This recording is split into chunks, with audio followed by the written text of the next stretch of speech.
Los últimos acontecimientos del 7 de octubre pasado, cuando el grupo terrorista Hamás invadió de forma por demás salvaje, despiadada, cruel y sanguinaria, matando a más de 1,200 personas, más de 250 jóvenes en un festival, ha despertado una especie de alerta mundial al ponerse al descubierto las verdaderas intenciones del Islam como religión, públicamente y como amenaza mundial. Esta serie que acabo de iniciar, la futura invasión islámica, esta es la número 2, la número 1 la prediqué en otra iglesia. Es una serie que está dedicada a examinar de qué forma finalmente lo que en la cruz vimos fue el odio y el amor. El odio de una humanidad contra un hombre colgado, pero un odio acérrimo que no les había hecho nada. Jesús nunca vendió marihuana, nunca fue traficante, nunca dijo groserías, nunca maldijo a nadie, nunca le robó a nadie, anduvo sanando, sacando demonios, orando con la gente, pasando tiempo con 12 grupos, y sin embargo en la cruz vemos un odio irracional, y al mismo tiempo en la cruz el amor de Dios, porque de tal manera amó Dios al mundo que nos dio a su Hijo unigénito. Y estos dos factores que vimos en la cruz los vamos a encontrar al final de la humanidad. Nos encontramos actualmente en un grupo que se llama el Islam. Vamos a analizarlo claramente durante todas estas conferencias, donde es un odio irracional contra los judíos. Desde 1948 que Israel regresó a su tierra, David Ben-Gurión, el primer ministro nombrado de Israel, mandó este recado a las naciones árabes: queremos vivir en paz, queremos estar con ustedes, no hay ningún problema. Y desde el 48 dijo el Islam: no queremos paz. Vino inmediatamente una guerra, el 15 de mayo, 24 horas llegando los judíos, les lanzaron la guerra. El 56 por el canal de Suez, el 65 en la guerra de los 6 días, el 73 en la guerra de Yom Kippur, y al darse cuenta en 1973 las naciones árabes de que no podían con Israel, porque de una forma milagrosa se sobreponían a los ataques y les ganaban, siendo infinitamente menor su grupo militar, sus tanques y sus aviones que sus enemigos, comenzaron a formar grupos terroristas.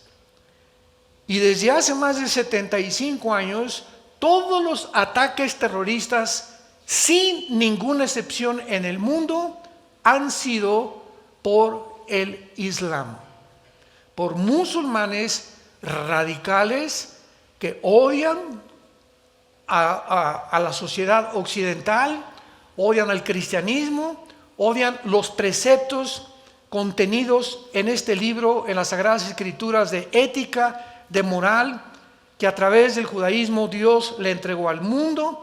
Y Dios le dijo a Moisés en el monte Sinaí: Moisés, te entrego los 10 mandamientos, ustedes son un pueblo, no son mejor que nadie, no tengo yo preferidos, ni hago acepción de personas, los he escogido para que a través de ustedes envíen este mensaje a las naciones, los principios de conducta, de ética, de moral, para que todo el mundo sepa que hay un Dios que va a juzgar al mundo, y ustedes son los enviados, mis atalayas, con esa comisión. Además de eso, ese pueblo que Dios escogió sacó de entre ellos al que sería el Mesías, porque Jesucristo era judío. Entonces, todos estos principios y todas estas raíces nos explican la razón espiritual, porque políticamente hasta ahorita ningún politólogo, ninguna persona ha podido explicar ¿Por qué han sido los judíos el objeto del odio mundial desde hace más de 2000 años? ¿Por qué? ¿Por qué grupos como Madonna y los grupos de música rock y de Metallica y artistas de cine, el ataque siempre es contra la Biblia? ¿Por qué agarran la Biblia y la arrancan y le escupen y le echan sangre enfrente? Madonna se revuelca en el suelo ensangrentada diciendo que Jesús, quién sabe, que está teniendo relaciones con él. ¿Por qué no con Mahoma? ¿Por qué no con Mahatma Gandhi? ¿Por qué no con Zoroastro? ¿Por qué no con ningún otro líder que ha existido religioso? Siempre, siempre el objetivo es el cristianismo. Siempre, siempre, siempre. ¿Por qué en Estados Unidos, cuando alguien quiere decir o exclamar alguna frase, por qué siempre dicen Jesus Christ? Véanlo en todas las películas. En Francia, en Inglaterra, siempre es Jesus Christ. Es como también siempre nos preguntamos, ¿por qué cuando insultamos a alguien, no insultamos a la persona, insultamos a su mamá? Las famosas mentadas. ¿Qué culpa tiene la mamá?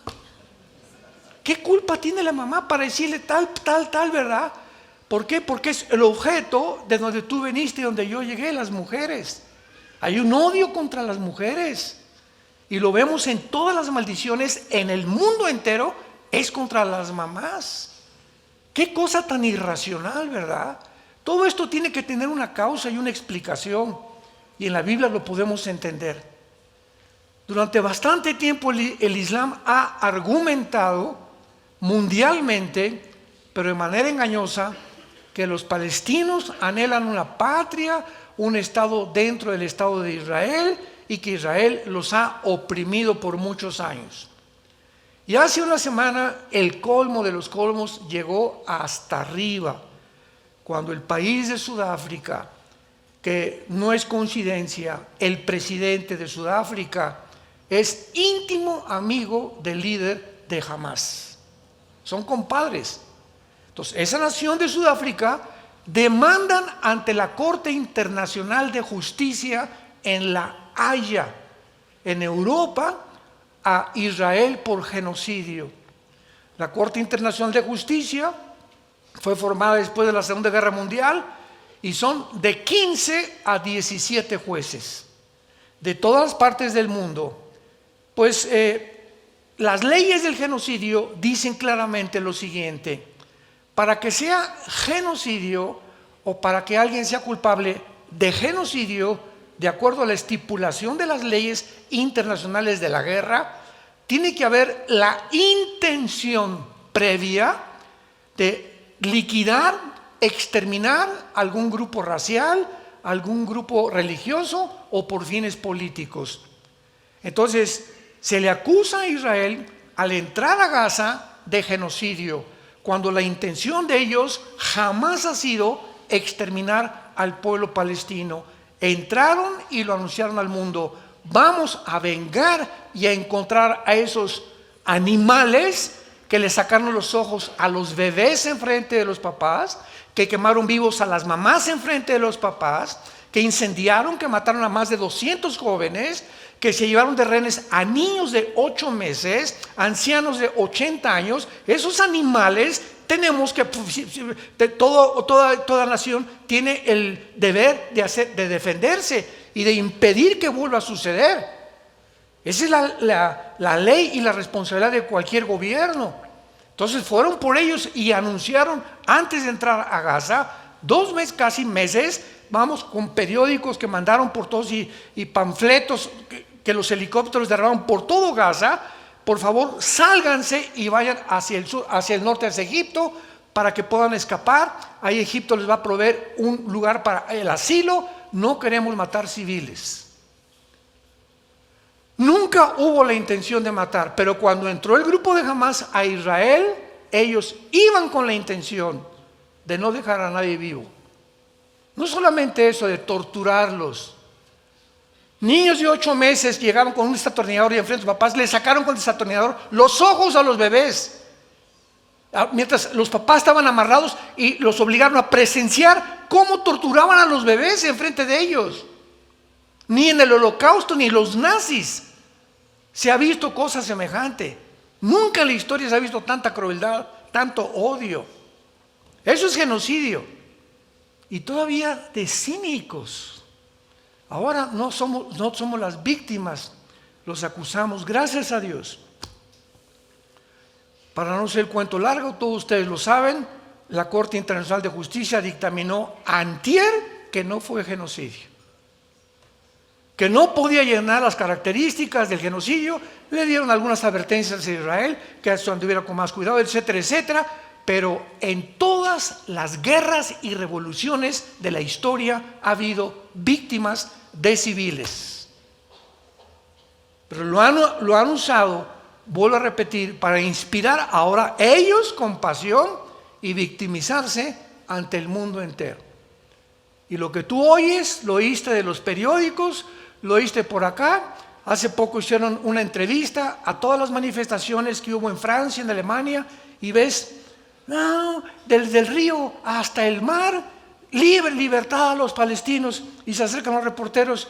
Oye, ¿tú sabes qué pasó en Palestina en Gaza el 2005? No sé. ¿Y tú sabes que no existe el país de Palestina ni tampoco el nombre palestino? No sé. Entonces, ¿contra quién protestas, cabeza de aguacate? No sé.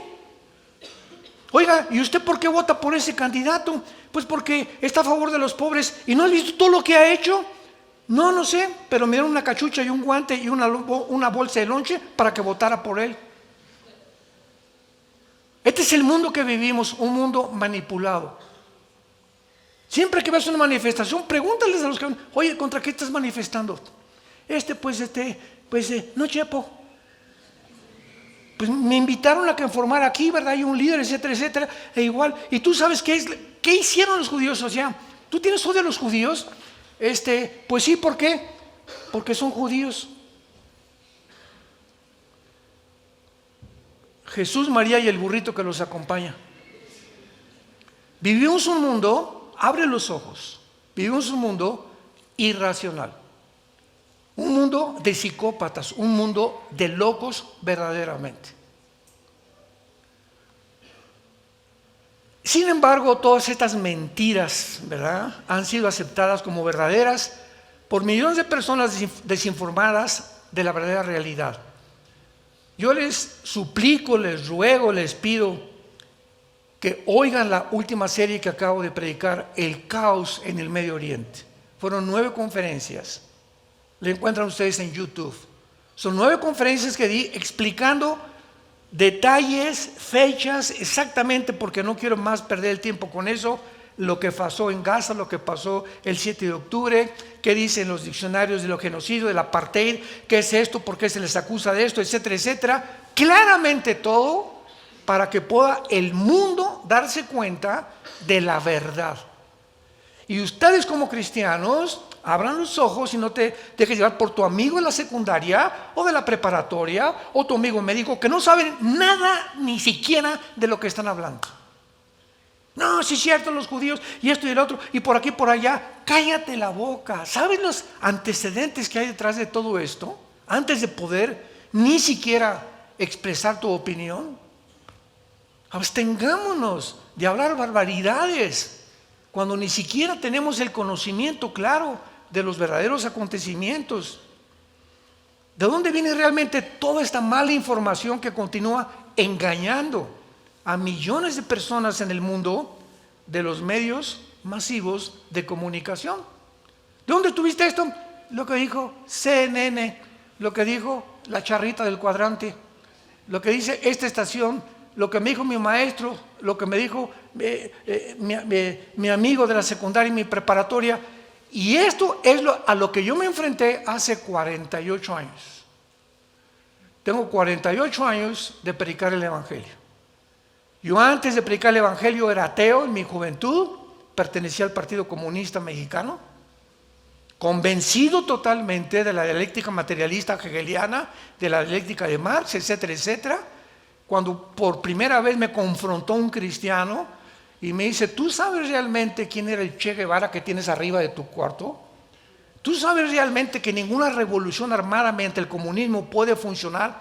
Porque Lenin dijo que la única forma en que el comunismo avanzara es a través de la eliminación de más de la tercera parte de cualquier población y de matarlos de hambre e impedir que estudiaran. ¿Tú sabes todo eso? No, le dije, pues no. Le dije, entonces, ¿por qué estás aquí? ¿Por qué te proclamas comunista? ¿Que no sabes que las bases del comunismo es número uno, el ateísmo, el humanismo y el darwinianismo? Así que tú tienes que, para ser comunista, tú tienes en primer lugar negar que existe Dios. Número dos, tienes que creer que el hombre es el único capaz de solucionar los problemas que existen actualmente. Y número tres, no puedes creer en la resurrección, ni en la Biblia, ni en Jesucristo, ni que hay vida después de la vida. Que al morir te vas al polvo y como un animal, como un insecto, ahí quedas y se acabó todo. Yo te pregunto, me dijo una vez un maestro que me confrontó y me comenzó a cuestionar, y comencé yo a cuestionarme también. ¿Tú crees que vas a acabar y no hay ningún infierno ni nada? Pues vamos a portarnos mal, dijo. ¿Para qué le soy fiel a mi esposa? ¿Para qué soy decente? ¿Para qué soy honesto? Si el que no tranza no avanza, el que no se vende no puede progresar en esta vida. Pues entonces vamos, ¿para qué nos cuidamos y para qué vamos a portarnos como los animales? Y todo eso me hizo reflexionar. Hasta que mi hermano Alejandro llegó y me presentó el Evangelio. Comencé a leer el Evangelio de Juan. Caí de rodillas llorando y le pedí perdón a Dios de las estupideces que me habían enseñado y que nunca me había yo detenido, honesta y sinceramente, a poder cuestionarlas ni a preguntarme por mi orgullo intelectual, porque me creía muy orgulloso, muy intelectual.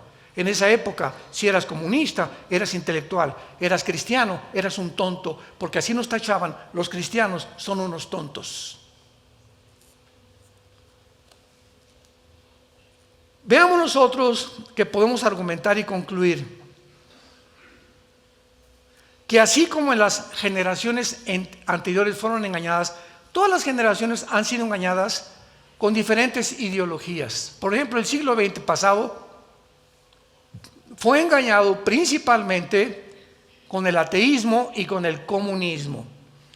Nunca en la historia, señores maestros que nos acompañan y que nos escuchan, historiadores, paleontólogos y antropólogos que nos escuchan, nunca en la historia ha habido un siglo con tantos ateos como el siglo pasado. Jean-Paul Sartre, Bertrand Russell, Sam Harris, Richard Hawkins, todos invadieron las universidades de Harvard, de Yale, de Oxford, aquí en México, la UNAM, el Politécnico. Todo el siglo pasado era un ateísmo impresionante que entró como un veneno a la sociedad.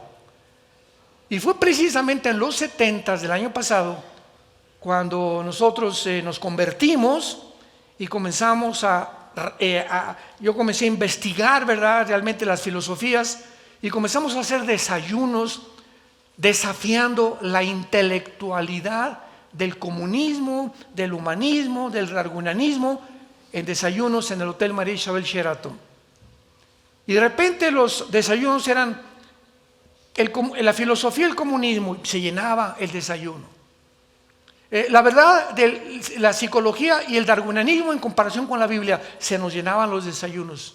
Y comenzamos a retar a los maestros, a los historiadores, a los físicos, matemáticos, a científicos en la Biblia, que estaban absortos. Oye, es que yo nunca supe que esto estaba en la Biblia. ¡Qué barbaridad! Aquí está de veras. Oye, increíble. Comenzamos a propagar una información de la que no estaba el mundo, hablo de México, consciente. ¿Cómo es posible que la Biblia tenga más evidencias científicas, genéticas, biológicas, antropológicas, paleontológicas, de que venimos de una pareja a de que venimos de una amiba? ¿Cómo es posible que haya más evidencias de la existencia de Dios que negar la existencia de Dios? Y causamos, ¿verdad?, en los 70s, 80s una revolución en México. Y seguimos estudiando y seguimos demostrando claramente, porque la ignorancia de las Sagradas Escrituras viene de ¿dónde? Es un libro, tiene muchos errores. Ven para aquí, para acá, cabeza de cacahuate. A ver, ¿ya la leíste? Sí. A ver, ¿qué dice Eclesiastés? ¿Qué dice? ¿Ya leíste los Salmos? Ya leí toda la Biblia. ¿De veras? ¿Qué dice el Apocalipsis? ¿Qué sabes de profecías? ¿De dónde sacas que tiene muchos errores? Me lo dijo mi maestro. Me lo dijo mi papá. Y tú no has podido responsablemente investigar lo que tú escuchas. ¿Has podido corroborar? ¿Te has enfrentado a decir, ¿será cierto lo que me está llegando a mis oídos? Ven a la palabra, dice el Señor, acércate a mí y me buscarás con todo tu corazón y me vas a encontrar. Pero así está el mundo, repito, tus amigos, tus familiares. Es una desinformación impresionante. Y finalmente llegamos al siglo XXI y podemos claramente darnos cuenta que así como las generaciones anteriores fueron engañadas por el nazismo, 1931 comenzó a propagarse dentro de Alemania, en las universidades, en los intelectuales, en el ejército, en la política, una ideología que comenzó a convencer a los alemanes, habiendo perdido la Primera Guerra Mundial, que ellos podían realmente levantarse y a través de la política y de un sistema nuevo, la política del nacionalismo alemán, podían emprender el resurgimiento del Tercer Reich. E inundó todas las universidades, los centros, los hospitales, etcétera, etcétera. Y cuando acabó la guerra, 1945, descubrieron que ese veneno que entró y esa ideología que entró se llamaba el nazismo, que se propagó popularmente y Hitler salía y gritaba y no se daban cuenta detrás de lo que se encontraba el nazismo, un odio no solamente a los judíos, sino también la ambición de conquistar el mundo e envenenar el mundo con el nazismo. Y así como los nazis y los comunistas en el siglo XX, nuestra generación va a enfrentarse al Islam. ¿Qué estoy diciendo? En la Biblia, cuando Jesucristo regrese en la segunda venida, las naciones, la Biblia lo dice, las naciones a quienes Jesucristo va a juzgar van a ser el 90% naciones islámicas, de descendencia y ascendencia islámica principalmente. En otras palabras, lo estamos ya comenzando a ver, lo acabamos de mencionar hace algunos minutos, la mayor parte de los ataques terroristas desde hace 50 años han tenido su origen en el Islam radical. Es un choque actualmente de civilizaciones entre el odio y entre el amor. ¿Por qué nunca, escuchen, el presidente Bush, el Papa Juan Pablo II, el presidente Biden, el presidente Obama, los presidentes anteriores, Eisenhower, desde que vieron el problema en el Medio Oriente, todos han dicho dos opciones, dos naciones juntas? Permitan los judíos que ahí en Israel haya un Estado palestino. Y ahí se acabó el problema. La origen del problema es que quieren un Estado los palestinos islámicos o los árabes islámicos y no se les permite. Los tienen arrinconados, los tienen encarcelados en Gaza, que tiene 50 kilómetros de largo, 2 millones de palestinos, y ese es el problema, que los tienen oprimidos. Eso es lo que se ha enseñado, desgraciadamente. La Constitución, por favor, apúntalo y búscalo tú en Google o en Wikipedia. La Constitución del Estado que se formó por Yasser Arafat en los 70s, 80s, para la liberación del Estado de Palestina, en la Constitución, tiene más de 30 artículos, lo declaran y lo estipulan claramente. Nuestra meta no es ningún Estado dentro de Israel.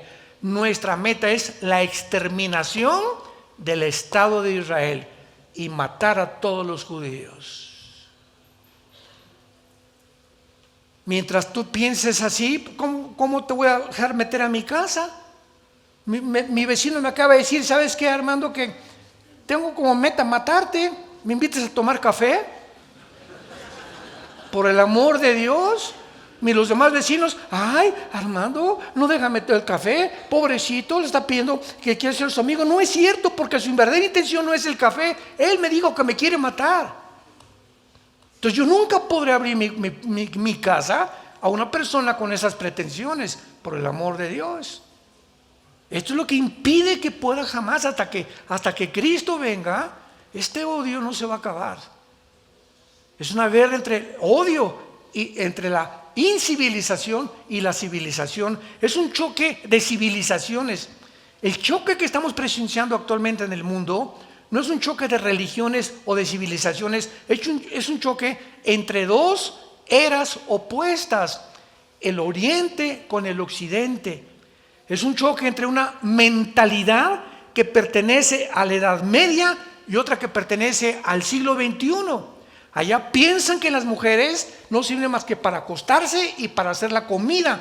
Allá en el Oriente no piensan más que las mujeres tienen que taparse la cara desde arriba hasta abajo. Allá piensan que pueden tener 4 o 5 mujeres. Allá piensan que solamente la religión, no el Estado, tiene que gobernar. Es un choque de la Edad Media. Allá en el Oriente piensan, aman la muerte. Nosotros amamos la vida en el Occidente.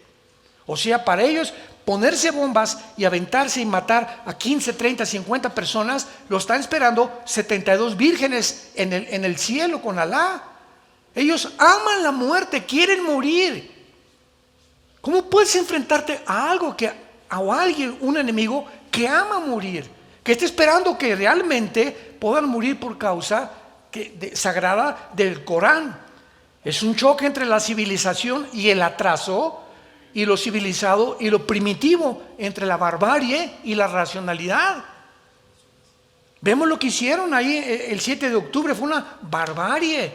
Es un choque entre la libertad y la opresión, entre la democracia y el totalitarismo.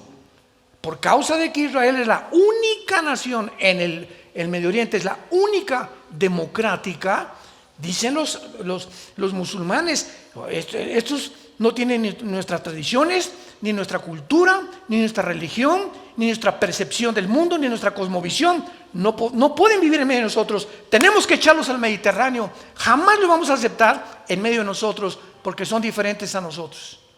¿Saben cómo se llama eso? Racismo. Racismo puro. La ONU, la Organización de las Naciones Unidas, está en contra del racismo. Es un choque entre los derechos humanos y la violación de estos derechos, entre quienes tratan a las mujeres como bestias y entre quienes las tratan como seres humanos. Es un choque impresionante al que el mundo ha llegado, entre dos hemisferios que pensamos completamente diferente. Y para entender todo esto, tenemos que entenderlos a ellos. Este fue el error más grande de Estados Unidos, de Norteamérica, principalmente el 11 de septiembre del año 2001, cuando 19 terroristas musulmanes se subieron a 4 aviones comerciales y se lanzaron contra las Torres Gemelas. Uno iba otro contra el Pentágono, otro iba contra la Casa Blanca, pero cayó en Pensilvania porque los tripulantes impidieron finalmente que los terroristas llegaran a la Casa Blanca.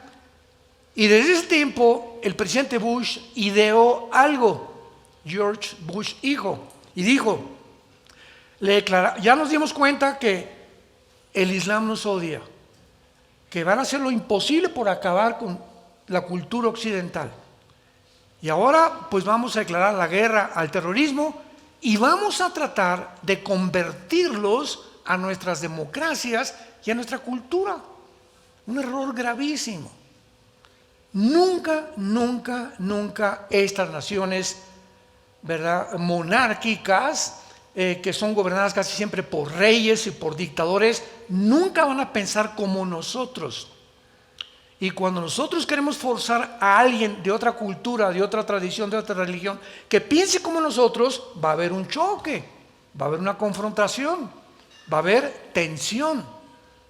Y desde principios de este siglo, esta tensión ha ido en aumento, en aumento, en aumento, hasta que vamos a llegar a una tercera guerra mundial entre el Islam y el Occidente. La guerra del Armagedón es lo que es: las naciones musulmanas, las naciones islámicas en contra de las naciones occidentales. Fueron los musulmanes, pues, los que comenzaron el choque de civilizaciones cuando dividieron a la gente en musulmanes y los que no son, porque el Corán, el libro sagrado del Islam, dice así: el que no sea musulmán, mátenlo. O se convierten y se les llama infieles. Infieles son judíos y cristianos. La ley que ellos tienen es la ley Sharia. Y en esta ley claramente lo estipulan los sutras. En lugar de versículos como tenemos en la Biblia, el Corán tiene sutras. Y en los sutras lo establece claramente. Entonces, cuando están una civilización como ellos, una ideología como ellos, que ama la muerte, que tienen un odio que es indescriptible en contra de todos los occidentales, principalmente judíos y cristianos, no se puede traer la paz. Entonces ellos quieren finalmente establecer el califato, la ley Sharia, en primer lugar en el Medio Oriente, como lo intentó el grupo terrorista ISIS, que comenzaron a creer que el Medio Oriente iban a ser el Mahdi, el Mesías, que va a ser el anticristo para nosotros, el Salvador supuestamente para ellos. Hasta en su misma escatología y teología, todo le robaron a la Biblia, porque el Islam nació 600 años después del cristianismo. Entonces hay cantidad de cosas que en el Corán tiene que sacaron de la Biblia, como la guerra que vamos a estudiar de Ezequiel 38 y 39, que va a ser la base de esta serie, la amenaza del Islam, porque no hay dos capítulos en toda la Biblia con tantos detalles que describan claramente la invasión final del Islam en contra del cristianismo, del judaísmo y de las naciones occidentales, como Ezequiel 38 y 39. Cualquier persona racional actualmente puede describir la realidad contemporánea que estamos viviendo. O sea, el régimen genocida islámico en Sudán, por ejemplo, el amplio apoyo teológico y emocional musulmán para el asesinato de un musulmán que se convierte. Si un musulmán se convierte, lo matan, o ya no regresa jamás a la familia. Convertirse en un musulmán y abandonar el Islam es para ellos casi pena de muerte. El estado primitivo de los países islámicos, como mantienen a las mujeres, la celebración que hacen de la muerte, etcétera, etcétera. Ahora parece que cuando ya estamos despertando los occidentales ante todo esto que está pasando, podemos ver a una incivilización, un grupo de personas salvajes que ganaron a los nazis, a los bárbaros, a los vikingos, al ejército de Gengis Khan, de Aníbal y de cualquier otro gran líder que tú me puedas mencionar. Estas personas están completamente endemoniadas, porque sabemos que el odio, ¿de dónde viene? De Satanás. Él es el príncipe del odio y de la mentira. Ahora veamos algunas verdades, amenazas del Islam. Millones de personas fueron engañadas por el nazismo, ya lo vimos, y con el comunismo, lo mismo, que siguen ignorando la amenaza del mundo islam actualmente. Hay más de 1.000 millones de musulmanes en el mundo.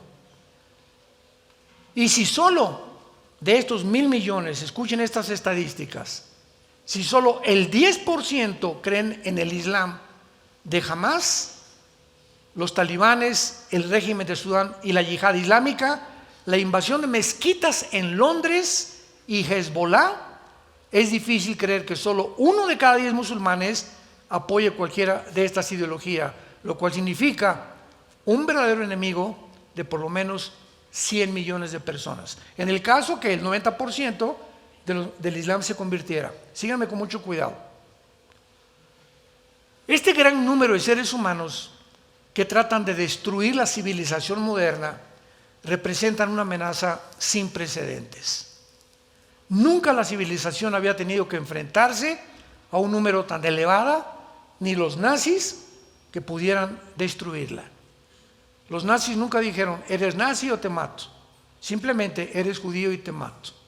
Pero ellos querían conquistar Polonia, Francia, Inglaterra, etcétera, etcétera, pero no imponer la religión, sino el nazismo como una ideología. Por ejemplo, ¿cuál sería entonces la amenaza para los Estados Unidos como nación? Porque ellos tienen 2 objetivos aquí en Occidente que destruir.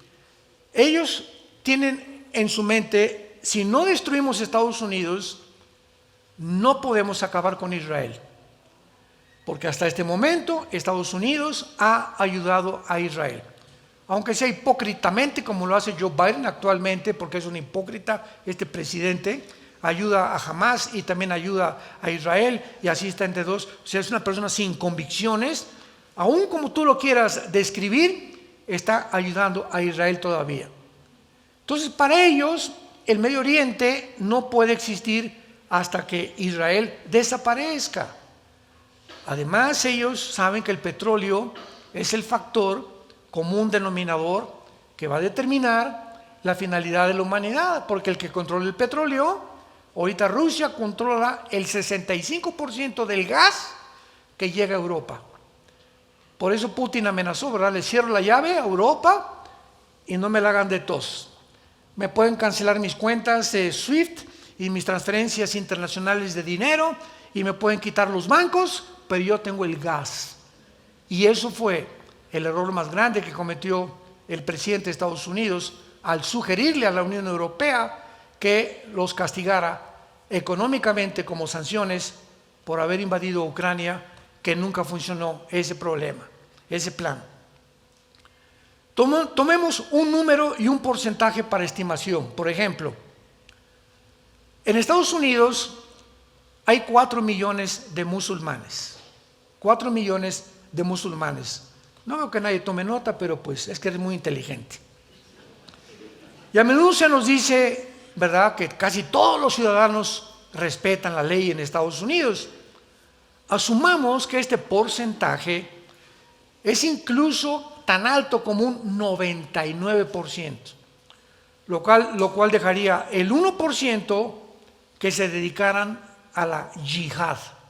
Cuando hablamos de yihad, Y-I-H-A-D, significa guerra santa, que es el término que usa el Islam para poder avanzar. Si no hay yihad, si no hay muerte, si no hay guerra, si no hay revoluciones, golpes terroristas, no podemos avanzar el Islam. Esto podría representar una verdadera amenaza para Estados Unidos. Vamos a multiplicar el 1% por 4 millones y vamos a obtener 40,000 musulmanes que el FBI tendría que monitorear. Fíjense nada más la cantidad. Incluso si usamos un porcentaje de una décima parte del 1%, tendremos más de 4,000 terroristas potenciales ahorita en enero del año 2023 en Estados Unidos. Así, bajita la mano ahorita hay 4,000 personas en Estados Unidos, 4,000 terroristas que están buscando la manera en cualquier parte y en cualquier oportunidad que se les presente de poder desbancar, atacar edificios de gobiernos o escuelas, pero de alguna manera debilitar política y económicamente a Estados Unidos. Ahora veamos cómo crece tan importante y tan interesante el Islam en Europa. ¿Se acuerdan ustedes la guerra civil en Siria? Bueno, pues huyeron millares de iraquíes y de sirios que entraron por Grecia e Italia a Europa. Esto fue hace como 10, 15 años más o menos. Millones de migrantes, que es lo que está pasando ahorita en la frontera con México, Estados Unidos. Más adelante a ver si podemos mencionar el problema gravísimo que está ahorita México con Estados Unidos y el potencial que hay ahorita en Estados Unidos de una guerra civil interna. Porque 25 estados están apoyando a Texas en contra de las leyes de migración del presidente Biden, ahorita, el día de hoy. Entonces, supongamos esto, ¿verdad? Que crece la población islámica. Entonces entraron los musulmanes a España, entraron a Francia, Alemania. Ahorita Londres es una ciudad musulmana. Londres. El presidente municipal de Londres es musulmán. Y hay más mezquitas en Inglaterra que entre los británicos que iglesias católicas y cristianas. Para que vean de qué forma está avanzando. Hace 3 o 4 años yo mencioné en una conferencia, Europa en menos de 5 años es un continente musulmán. ¿Por qué? Porque los europeos ya no se multiplican, ya no quieren tener hijos. Los europeos es una población de personas de la tercera y de la cuarta edad. Y ya no quieren tener hijos. Y por cada europeo que nace, nacen 7 musulmanes. Las musulmanas se multiplican como conejas. Ante esta ¿verdad? Medida demográfica que estamos viendo en nuestros ojos, pues cada europeo que nace, 7 musulmanes, cada europeo, 7 musulmanes están poblando completamente el continente europeo. Por ejemplo, vean estas estadísticas tan importantes. Cuando veamos el porcentaje, cuando en un país la población musulmana es del 5% nada más, comienza a ejercer su influencia a presionar con la ley Sharia. Así es como comienzan. Cuando solamente en México hay, vamos a poner en México, 5% de musulmanes. Cuando alcanzan el 10% en un país, que en muchos países europeos, comienzan a ejercer influencia y a percibir mayores niveles de violencia y de desorden. Vean cómo operan el Islam. Cuando alcanzan el 20 o el 30% de influencia en un país, comienzan a provocar disturbios callejeros, asaltos a comercios, incendios producidos por la yihad e inclusive bombardeando iglesias. Cuando alcanzan el 40 o el 50% como es Bosnia y en el Líbano, experimentan masacres y ya entran a guerras con milicias. Y cuando al menos la mitad de la población es musulmana en un país, comienzan a perseguir a los infieles, a los que no son musulmanes, y la ley Sharia se comienza a aplicar a todos los ciudadanos. Y finalmente, cuando después en un país llegan al 80% como Irán, son casi el 80% de musulmanes, Siria, Nigeria, Sudán o Etiopía están comprometidos a la persecución y a la intimidación y a la declaración de la guerra contra los cristianos. A veces el genocidio estatal se desarrolla intentando purgar al país de todos los infieles. Esta segunda parte de esta serie he tenido la intención simplemente de describirles a ustedes el panorama que está el mundo enfrentando. Un panorama, repito, que muy poca gente está informado. Tú todavía sigues con el Calimán, con tus telenovelas, por aquí, jajaja, jijijo, con las drogas, quiero hacer dinero, y esto y el otro, con adulterios, acostándote con tu novio, con tu novia, viniendo a la iglesia de una forma hipócrita, nunca leyendo la Biblia, nunca trayendo la Biblia a la iglesia. Vives un cristianismo que dices que eres cristiano, desde que te convertiste a nadie le has hablado de Cristo, no has dado testimonio de Jesús, no tienes una pasión por la verdad ni por la santidad, y sabes una cosa, ya basta. Tú no puedes seguir así. Si tú no abres los ojos ante todo esto que Dios nos está mostrando en la Biblia para prepararnos y entender el mundo, sin la Biblia el mundo no se puede entender. Politólogos, antropólogos, paleontólogos, arqueólogos, políticos van a tratar de escribir su percepción sin entender la dimensión espiritual que rodea al mundo y que es la que está causando todo lo que estamos viendo en el mundo. Y si no llegamos a la Biblia, viviremos sin luz. Jesús dijo: yo soy la luz del mundo, y el que me sigue no andará en tinieblas. Hay caminos que parecen derechos, pero su fin es camino de muerte. ¿Cuál es la luz que te está guiando a ti? ¿Marx? ¿Demóstenes? ¿Sócrates? ¿Octavio Paz? ¿Walter Mercado? ¿Mahatma Gandhi? Dime, ¿quién es decimos en México, dime quién es tu gallito Giro? ¿Quién es la persona que más admiras como líder? ¿Alejandro el Magno? ¿Algún presidente? Dímelo. ¿Cuál es tu libro favorito? Muéstrame el libro La náusea o El muro de Jean-Paul Sartre, El origen de las especies de Carlos Darwin. Mencióname el volumen de literatura que tú quieras mencionar, compáralo con la Biblia. A ver si tiene la información que este libro te da. Y cualquiera que sea tu líder, compáralo con Jesucristo. Y podremos darnos cuenta que Él es el camino, Él es la verdad y Él es la vida. Oremos.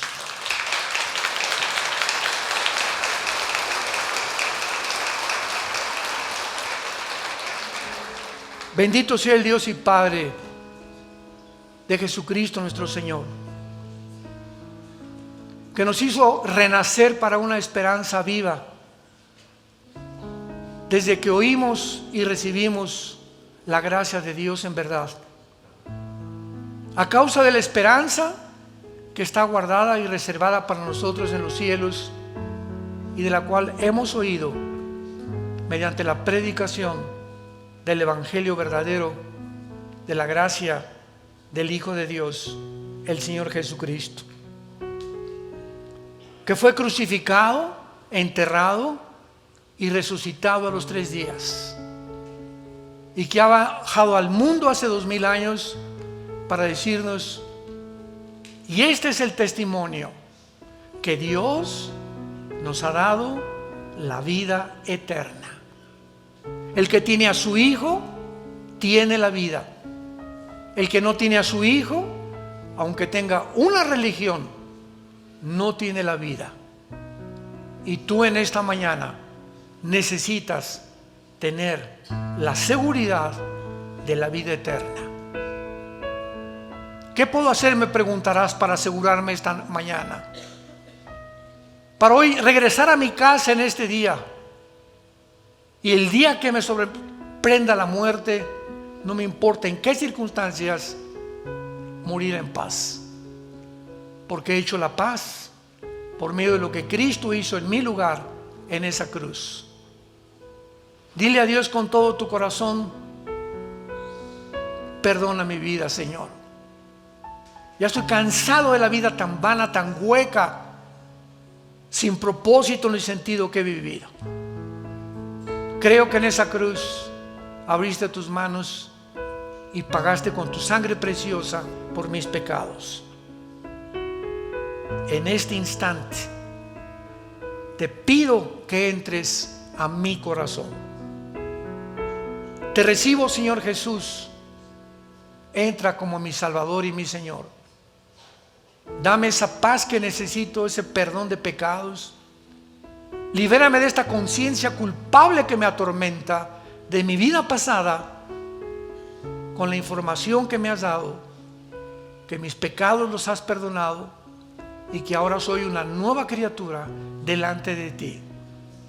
Te doy las gracias por tan grande y maravillosa salvación, en el nombre de Jesús. Amén. Gracias a Dios por esta palabra, ¿verdad? Los cielos y la tierra pasarán. Todo está derrumbándose a nuestro alrededor. Sistemas políticos, filosofías, todo. Mas haríamos bien en estar atentos a esta palabra como una antorcha que alumbra en medio de tantas tinieblas. Ninguna obra literaria, ningún líder, ningún hombre podrá alumbrar tus ojos ni mis ojos para saber la verdad y sobre todo la vida eterna.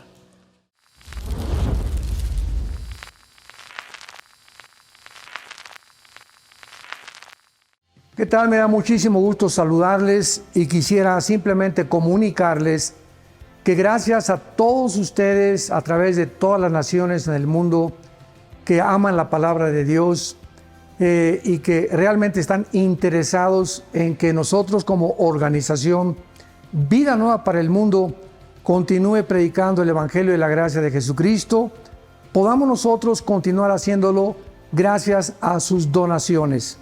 Este año cumplimos 46 años de ministerio, 46 años donde hemos predicado, pensamos y consideramos de una forma fiel el Evangelio, la sana doctrina de Jesucristo. Nosotros con todas estas donaciones tenemos que sostener pastores, misioneros, obras, equipos de televisión y aún continuamos buscando la manera de poder elevar este ministerio. Hasta este momento, quiero que ustedes estén enterados, no tenemos una sola propiedad. Y así hemos trabajado durante 46 años porque le damos la importancia a la evangelización, a las misiones y también a los hombres de Dios para levantar más pastores. Le damos las gracias, que pueda Dios con su gracia tocar sus corazones y que puedan ustedes invertir en un terreno donde es fructífero, porque creemos que hemos producido bastante buen fruto para la gloria de Dios. Gracias por sus aportaciones y por las donaciones que sabemos ustedes continuarán haciendo para que podamos continuar siendo fieles en la predicación del Evangelio de la gracia de Dios. Que Dios les bendiga.